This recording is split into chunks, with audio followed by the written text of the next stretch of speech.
50,000 বছরের রাস্তা হবে, যার যার কবর থেকে হাসরের মাঠ। ফুলচেরাতে পুল হবে 30,000 বছরের রাস্তা।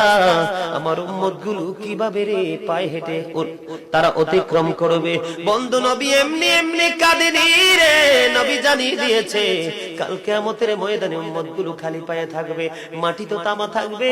ও বন্ধু, তাদের শরীরে কোনো পোশাক থাকবে না, উলঙ্গ অবস্থায় থাকবে।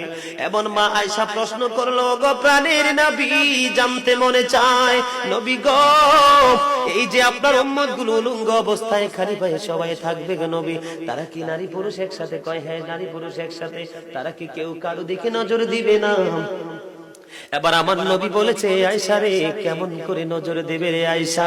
বন্যার পানি যেমনি প্রবল বেগে বৃদ্ধি পেয়ে পৃথিবীর মানুষগুলোকে গ্রাস করে ফেলে, কাল কিয়ামতের দিন এই জাহান্নামের আগুন মানুষের দিকে বন্যার মতো প্রবল বেগে ছুটে এসে মানুষকে ঘিরে ফেলবে।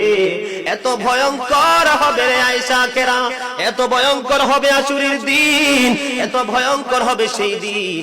আর সেদিন এত বিপজ্জনক হবে, একটা পুরুষ আর একটা নারীর দিকে তাকাইবার মতো সুযোগ থাকবে না।